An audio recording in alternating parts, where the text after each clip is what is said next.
तो वीडियो शुरू करने से पहले आप लोगों से एक छोटी सी रिक्वेस्ट है कि वीडियो बनाने और इसकी कहानी ढूंढने में मुझे बहुत मेहनत लगती है। तो प्लीज़ अगर आपको कहानी अच्छी लगे तभी इस वीडियो को लाइक एंड चैनल को सब्सक्राइब कीजिएगा, वरना आप सिर्फ वॉच करके जा भी सकते हैं। तो चलिए बिना देरी किए हुए इस वीडियो को शुरू करते हैं। यह एक डरावनी कहानी एक परिवार से जुड़ी है। कहते हैं एक छोटा सा परिवार, माँ, पिता और उनकी छोटी बेटी एक पुरानी हवेली में रहने चला गया। यह हवेली काफ़ी सस्ती थी और परिवार को लगा कि यह उनके बजट में एक बेहतरीन मौका है, लेकिन उन्हें नहीं पता था कि इस घर का एक खौफनाक इतिहास भी है। पहली रात जब वे सोने गए तो बेटी ने अपने कमरे से आवाज़ें सुनने की शिकायत की। उसने कहा कि कोई उसे उसके नाम से पुकार रहा था।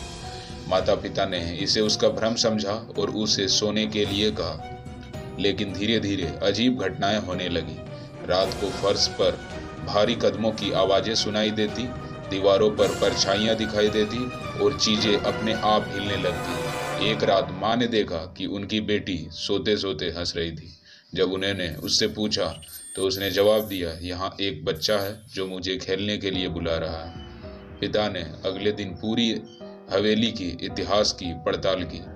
उन्हें पता चला कि कई साल पहले यहाँ एक परिवार रहता था। उनकी बेटी एक कुएं में गिरकर मर गई थी और उसके माता पिता ने दुख में आत्महत्या कर ली थी। इसके बाद हवेली में रहने वाला हर परिवार या तो डर के मारे चला गया या किसी न किसी अनहोनी का शिकार हो गया।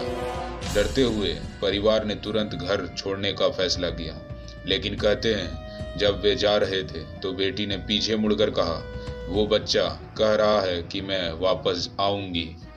यह कहानी हवा की तरह फैल गई और आज भी लोग उस हवेली के पास जाने से डरते हैं। कहते हैं वहां से रात को हंसी और रोने की आवाजें आती है। इतना कुछ होने के बाद भी एक घटना और घटती है एक खोजकर्ता के साथ, कि जब परिवार ने घर छोड़ दिया तो कुछ साल बाद एक खोजकर्ता ने उस हवेली की सच्चाई जानने का फैसला किया। खोजकर्ता की रहस्यमय खोजकर्ता ने उस घर में कुछ दिन बिताने की योजना बनाई। वह अपने साथ एक कैमरे, रिकॉर्डिंग उपकरण और पुराने दस्तावेज ले गया। पहले दिन तो सब कुछ सामान्य रहा, लेकिन रात में कमरे में कुछ अजीब हरकतें रिकॉर्ड हुई। फर्श पर अपने आप कदमों के निशान उभर रहे थे और एक कोने में किसी बच्चे की हंसी गूंज रही थी। अगले दिन खोजकर्ता ने हवेली के पिछले हिस्से में छानबीन की और वहां एक पुराना कुआं पाया। उस कुएं के पास उसे एक पुरानी गुड़िया और टूटे हुए खिलौने मिले। ये खिलौना वही थे जिनका जिक्र उस हवेली के इतिहास में हुआ था।